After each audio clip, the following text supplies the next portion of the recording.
Hello दोस्तों, welcome back to our channel. तो आज हम एक्सप्लेन करने वाले हैं टाइगर स्किन एनिमे के एपिसोड 9 को। तो पिछले एपिसोड में हम देखते हैं कि फेरी क्वीन में उस एशियंट वेपन को लाकर हुजी के अंदर डाल देती है और कहती है कि अब इसके आगे हुजी के ऊपर ही निर्भर करता है। इस एपिसोड की स्टार्टिंग में हम देखते हैं कि शाहजवान किसी दूसरी जगह पर ही होता है, जहाँ पर वो सपने में देख रहा होता है कि वो एक घर में होता है और कोई उसे जल्दी उठ जाओ वरना तो मैं तुम्हें मारूंगी। जिसके बाद हम देखते हैं कि शाहजवान की आंखें खुल जाती है और उसके ऊपर एक डॉगी बैठा होता है और वो कहता है कि तुम कभी मुझे अपने बेड से उठाने की कोशिश ना किया करो और मुझे कोई डिलीशियस चीज़ खाने का कोई शौक नहीं है। इसके बाद वो डॉगी एक कोने में जाके बैठ जाता है। इसके बाद शाहजवान कहता है कि ये मैं कहाँ पे हूँ। जिसके बाद वो देख के कहता है कि ये तो मेरे सपने के जैसे है, जहाँ पर हुजी के लिए खाना रखा होता है। हुजी अपनी आंखों को मलते हुए कहता है कि ये तो मेरे सपने के जैसे है और ये जगह तो मेरी फैमिली वालों के रहने की जगह है। इसका मतलब है कि मेरी फैमिली ठीक है। और फिर तभी हुजी को अपनी माँ की आवाज़ आती है, तो उसे बोलती है कि हुजी तुम उठ गए। और फिर हुजी की माँ घर के अंदर आती है और उसकी माँ कहती है कि तुम बेटा वापस आ गए, तो लो मैंने तुम्हारे लिए खाना बनाया, जल्दी खाना खा लो वरना ठंडा हो जाएगा। अपनी माँ को देखते ही हुजी रोते हुए जाके अपनी माँ को गले लगा लेता है और कहता है कि माँ हम लोग फिर से मिल गए और अब हम लोग साथ में हैं और हमें कोई भी अब अलग नहीं कर सकता। और वहीं हम असली दुनिया में देखते हैं कि हुजी की सांसें बंद होने लगती है इसे देखकर। जिसके बाद हम देखते हैं कि वो होस्ट हुजी की छाती को दबाने लगता है और फिर ग्रैंड मास्टर कहता है कि जल्दी से इसकी छाती को दबाओ ताकि ये फिर से सांस लेने लगे।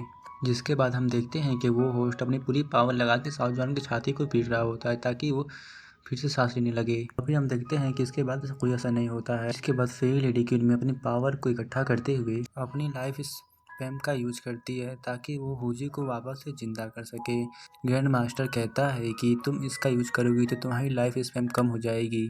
जिसके बाद क्वीन कहती है कि मैं इमोर्टल हूँ और फिर वो अपनी लाइफ स्पिन की पावर का यूज करके हुजी के ऊपर थ्रो करती है और वो कहती है कि मैं अभी हार नहीं सकती हूँ। और फिर हम देखते हैं कि ग्रैंड मास्टर की रोज फेरी क्वीन के पावर से वहाँ एक जोरदार धमाका होता है, जिसकी वजह से फेरी लेडी क्वीन की पावर कम हो जाती है। और फिर हम देखते हैं कि फेरी लेडी क्वीन में मैजिकल वेपन्स के वर्ल्ड में जिसको कैद की हुई थी उसकी सील कमजोर होने लगती है और फिर वो सील खुल जाती है और फिर उस ब्रेन जैसा दिखने वाले चीज में से ढेर सारा लिक्विड बाहर निकल रहा होता है और फिर उस ब्रेन की आंखें खुल जाती हैं। जिसके बाद हम देखते हैं कि ग्रैंड मास्टर हुजी को चेक कर रहा होता है। जिसके बाद फेरी लेडी क्वीन में कहती है कि इसके बाद भी हम लोग फेल हो गए हैं और फिर अब मैं कुछ भी नहीं कर सकती इसके लिए और अब सभी लोग मायूस हो जाते हैं। इसके बाद हम देखते हैं कि पूरी धरती हिलने लगती है और कहीं से ढेर सारे बाल बाहर आ रहे होते हैं और वो सब बाहर आते हुए साओ जुआन और स्याओ टोंग के ऊपर अटैक कर देते हैं और वो दोनों उसका सामना कर रहे थे। और फिर वहाँ पे स्याओ टोंग के फादर भी आ जाते हैं।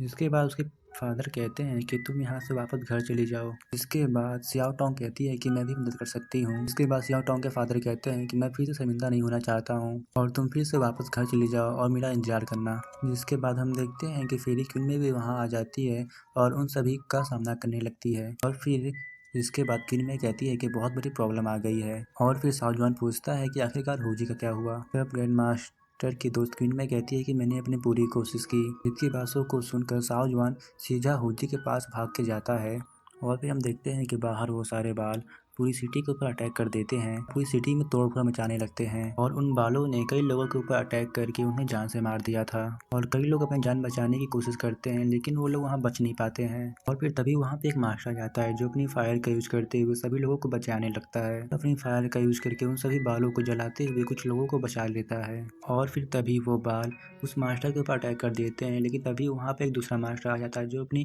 अपनी आइस की कटर का यूज करके उन बालों को काट देता है और सभी बालों को फ्रीज करने लगता है। और फिर वो मास्टर कहता है कि मैंने तुमसे कहा था ना बूढ़े आदमी, तुम मुझे यहाँ पे कहीं दिखाई मत देना। और वहाँ जाते हुए कहता है कि मैं दोबारा तुम्हारी लाइफ को नहीं बचाऊंगा। और वो अपने ब्लेड का यूज करते हुए कई सारे बालों को काट देता है और फिर वो ओल्ड मैन कहता है कि अभी भी मेरे अंदर बहुत सारी आग बची हुई है। और फिर वो एक फायर का टोर्नेडो बना के उन सभी बालों के ऊपर अटैक कर देता है। इसके बाद हम वहाँ पे दो और लोग को देखते हैं, जिसमें से एक लोग नेचर की एनर्जी को कंट्रोल कर रहा था और एक बंदा ड्रैगन के बीस्ट पे कंट्रोल कर रहा था और वो दोनों अपने पावर का यूज करते हुए यहाँ सभी के लोगों को बचाने लगते हैं। और फिर वो चारों मास्टर एक जगह इकट्ठा हो जाते हैं और उस मॉन्स्टर के बारे में बात करने लगते हैं। और फिर वो आइस वाला मास्टर कहता है कि एक बहुत बड़ी प्रॉब्लम का टाइम आ गया है और हमें नहीं पता कि हम इसके बारे में क्या करें। और फिर वो कहता है कि मुझे लग रहा है कि इस वर्ल्ड में डीमन लॉर्ड फिर से अपीयर होने जा रहा है। इसकी बातों को सुनकर ड्रैगन मास्टर कहता है कि ये नामुमकिन है और कहता है कि पहले की जो लड़ाई हुई थी उस लड़ाई में ड्रैगन लॉर्ड कैद हो गया था और फिर उस लड़ाई में एक मास्टर ने पूरे मॉन्स्टर को मार दिया था। और फिर उसमें से एक बंदा कहता है कि मुझे लग रहा है कि उस रेलम को उस सुप्रीम ड्रैगन लॉर्ड ने तोड़ दिया है और फिर वो वहाँ से बाहर आ गया है। और वो कहता है कि मुझे लगता है कि ये टाइम ख़राब चल रहा है। और फिर में से एक बंदा कहता है कि अगर किसी के पास कोई कॉन्टैक्ट है तो उसे बुला ले हमारी मदद करने के लिए, नहीं तो हम सब यहीं पे मारे जाएंगे।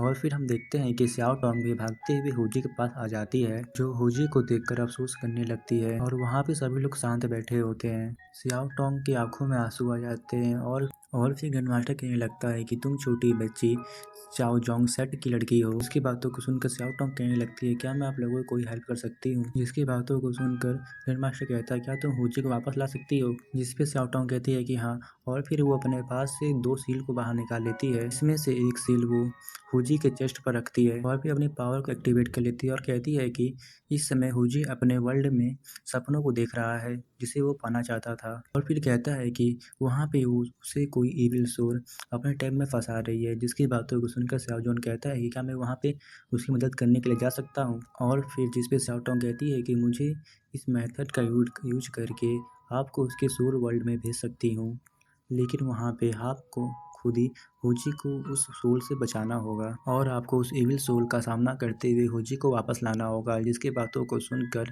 ग्रैंड मास्टर कहता है कि ये तो एक 6 लेवल का दाव की कंट्रोल का टेक्निक है और ये इस वर्ल्ड में एग्जिस्ट करती है। तो कहता है कि अब इस मेथड को कोई भी कल्टीवेट नहीं करता है, लेकिन 5000 साल पहले इस मेथड को कल्टीवेट करने वाले बहुत लोग थे। लेकिन ये मेथड काम करता है। अगर हुजी की सोल वापस से अपने होश में आ गई तो हुजी वापस से जिंदा हो जाएगा। लेकिन इस पर सियाओ टोंग कहती है कि मेरी कल्टीवेशन इसके लिए काफ़ी नहीं है और हमारे पास अब कम टाइम भी बचा हुआ है। मैं अपनी पावर का यूज करके इस बैरियर को तोड़ सकती हूँ। और फिर ग्रैंड मास्टर कहता है कि तुम सियाओ जॉन को गाइड करोगी ताकि हुजी के बॉडी में सियाओ जॉन जाके उस इविल सोल को बाहर निकाल सके और मैं अपने पावर का यूज करके तुम्हारे लिए और टाइम इकट्ठा करने की कोशिश करूंगा। और जैसे ही स्याओ जॉन की सोल उसकी बॉडी से कनेक्ट हो जाती है वैसे ही तुम इस बैरियर को मेरे ऊपर छोड़ देना, लेकिन ये बहुत ज़्यादा ही खतरनाक होगा। यहाँ तक कि ये भी हो सकता है कि स्याओ जॉन और हुजी दोनों की सोल डिस्ट्रॉय हो जाए। जिस पर स्याओ जॉन कहता है कि हुजी ने मुझे स्याओ टोंग के फादर के वेपन के अटैक से बचाया था और इसीलिए मैं पीछे नहीं हट सकता हूँ। और फिर स्याओ जॉन भी रेडी हो जाता है इसके लिए और फिर कहता है कि मुझे मतलब नहीं है कि हुजी को वापस लाने के लिए मुझे क्या क्या करना पड़ेगा और मैं इसके लिए कुछ भी कर सकता हूँ। और फिर हम देखते हैं कि वो सभी रेडी हो जाते हैं और फिर स्याओ जॉन हुजी के पीठ को सटा के अपनी पीठ से बैठा होता है। जिसके बाद हम देखते हैं कि स्याओ टोंग कहती है कि हमारे पास बस कुछ ही टाइम है, जिसके लिए आप सभी लोग तैयार हैं ना। और फिर मैं जैसे ही अपने स्पेल को ऑफ करूँगी आपको तुरंत ही बाहर आना होगा, नहीं तो फिर आप कभी भी बाहर नहीं आ पाएंगे। इसकी बात को सुनकर स्याओ जॉन कहता है कि इसे स्टार्ट करो। और फिर स्याओ टोंग 2 स्पेल के पेपर को निकाल कर हुजी और स्याओ जुआन के माथे से चिपका देती है और फिर अपने स्पेल को एक्टिवेट कर देती है। जिसके बाद हम देखते हैं कि स्याओ जुआन हुजी के डीएनए से होते हुए उसके ड्रीम वर्ल्ड में आ जाता है। इसके बाद ग्रैंड मास्टर कहता है कि मैं तुम्हें बाहर से देख रहा हूँ और तुम इस बात को याद रखना कि हमारे पास बहुत कम ही टाइम है। जिसके बाद स्याओ जुआन हुजी के ड्रीम वर्ल्ड में एंटर कर जाता है और वहाँ पे वो खुद को एंटर करते और फिर वो हुजी के ड्रीम वर्ल्ड में एक डॉगी के बॉडी में आ जाता है और वो भूखते हुए कहने लगता है कि आखिरकार मैं कुत्ते की बॉडी में कैसे बदल गया। और फिर ग्रैंड मास्टर कहता है कि हुजी की मेंटल पावर बहुत ज़्यादा ही स्ट्रांग है और तुम उसी के बॉडी में जा सकते हो जिसके बारे में उसमें सोचता है और फिर तुम्हें हुजी को बहुत जल्द से जल्द खोजना होगा। इसके बाद हम देखते हैं कि स्याओ जुआन कंट्रोल में आते हुए हुजी को खोजने के लिए घर में चला जाता है। यहाँ पर वो घर में जाते हुए देखता है कि एक इविल सोल हुजी और वो मॉन्स्टर हुजी को पकड़े हुए हुजी की लाइफ को ख़त्म कर रही होती है। और फिर हम देखते हैं कि हुजी इस मॉन्स्टर के सपनों में खोया होता है और फिर हम ग्रीनमाई को देखते हैं जो उस बालू का सामना कर रही थी जिसने सिटी के ऊपर अटैक कर दिया था। और फिर वो जल्दी से भागते हुए उस गेट के सामने आ जाती है और वो वहाँ पहुँचते हुए देखती है कि उस गेट से कई सारे बाल बाहर आ रहे होते हैं। जिसे देखकर वो होस्ट कहता है कि मुझे लगता है कि हमें यहाँ से भाग के बाहर निकल जाना चाहिए। और फिर हम देखते हैं कि फेरी क्वीन में अपने बालों का यूज करके उसके ऊपर अटैक करने की कोशिश करती है, लेकिन तभी उस उस डोर से एक बहुत बड़ा बीस्ट बाहर आ जाता है जो कि एक कीड़े के फॉर्म में होता है और वो बाहर आते ही किनमय के ऊपर अटैक कर देता है, जिसे देखकर किनमय कहने लगती है कि ये तो बहुत बड़ा हो गया है। और फिर हम देखते हैं कि वो ब्रेन के जैसे दिखने वाला स्टैचू अपनी सारी आंखों को खोल लेता है और फिर उसके बाद तुरंत वहाँ पे एक जोरदार धमाका होता है। इस धमाके के चपेट में आके बहुत सारे लोग वहाँ पे मारे जाते हैं और फिर हम देखते हैं कि वहाँ पे वो चारों मास्टर भी उसकी चपेट में आ जाते हैं और कहने लगते हैं कि मुझे लगता है कि हम लोग यहाँ पे मरने वाले हैं। और फिर उन सभी की मौत हो जाती है, जिसके बाद हम फेरी क्वीन में और होस्ट को देखते हैं जो कि घर की छत पे खड़े होते हैं, जहाँ पर किनमय कहती है कि बुरे मॉन्स्टर। और फिर तभी वहाँ पे याओ टोंग के फादर भी वहाँ पे आ जाते हैं, जिसे देखकर किनमय कहती है कि मिस्टर जाओ, आप बिल्कुल सही टाइम पे यहाँ पे आए हैं। इसके बाद कहने लगती है कि डीमन मास्टर, यहाँ पे अटैक हो गया है मॉन्स्टर का और मैं एक छोटी बच्ची हूँ, मैं यहाँ पे कुछ भी नहीं कर सकती हूँ। जिसकी बातों को सुनकर याओ टोंग के फादर कहते हैं कि यहाँ पे हमला हुआ है, ये मुझे भी दिख रहा है, तुम्हें क्या लगता है कि मैं 3 साल का बच्चा हूँ और ये मॉन्स्टर मेन हॉल के सीक्रेट रूम से आए हैं और तुमने ये सब कैसे होने दिया? मुझे ये सब बिल्कुल साफ साफ दिखाई देता है और ये सब तुम्हारी वजह से हुआ है और मुझे इसके बारे में पता है और मैं सही कह रहा हूँ ना। जिसके बाद हम देखते हैं कि फिर लेडी क्वीन में कहने लगती है कि जैसा कि मुझे लगा था, ये सारी चीज़ें मिस्टर जाओ की आंखों से नहीं बच सकती है और ये मॉन्स्टर उस हॉल के सिगरेट रूम से ही बाहर आया है, लेकिन इसकी वजह मैं नहीं हूँ, बस ये थोड़ी देर के लिए खेल रहा है बाहर आके। जिसपे याओ टोंग के फादर कहते हैं तुम्हें क्या लगता है कि ये एक मजाक है? और फिर याओ टोंग के फादर कहते हैं कि ये तो कुछ ज़्यादा ही मजेदार हो गया है ना। और फिर वो कहता है कि मैंने कई वर्षों तक राक्षसों को मारा है और मेरे अनुभव के हिसाब से मुझे लगता है कि वो मॉन्स्टर मेरे सामने है और कम से कम वो एक डीमन किंग है जो कई हजार सालों तक जीवित रहा है और उसने कई सारे बैटल भी किए हैं। वो एक मॉन्स्टर है जिसने 5000 सालों से अधिक कल्टीवेशन की है और वो अभी तक नहीं मरा है और उसे एक घाटी में सील कर दिया गया था।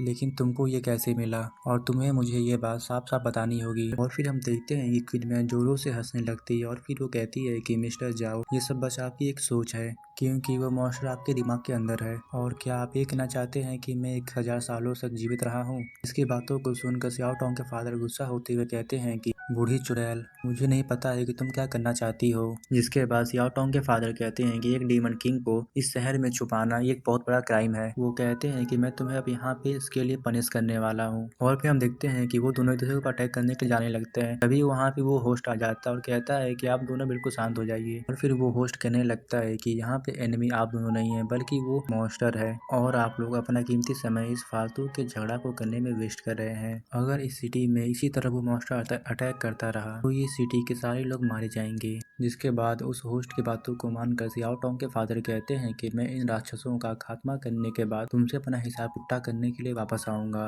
इसके बाद याओ टोंग के फादर वहां से चले जाते हैं। जिसके बाद हम देखते हैं कि फेरी क्वीन में गुस्से में कहती है कि तुमने बहुत अच्छा सुझाव दिया क्योंकि मैं अपने कंट्रोल को पूरी तरीके से खो चुकी थी। और फिर वो होस्ट कहने लगता है कि हमें इसका सामना करने के लिए बाहें लेने की जगह पे हमें उस काली गुफा के पुराने मॉन्स्टर का सामना करना चाहिए। और फिर हम देखते हैं कि वो मॉन्स्टर पूरे शहर को तबाह कर रहा होता है और वहाँ के लोगों को जान से मार रहा होता है और यहीं पे हमारा ये एपिसोड खत्म हो जाता है। Thank you for watching my videos दोस्तों आपको क्या लगता है कि आगे आने वाले एपिसोड में फूजी वापस से जिंदा हो पाएगा कि नहीं? ये बात हमें कमेंट करके आप जरूर बताइएगा। And thank you for watching my videos.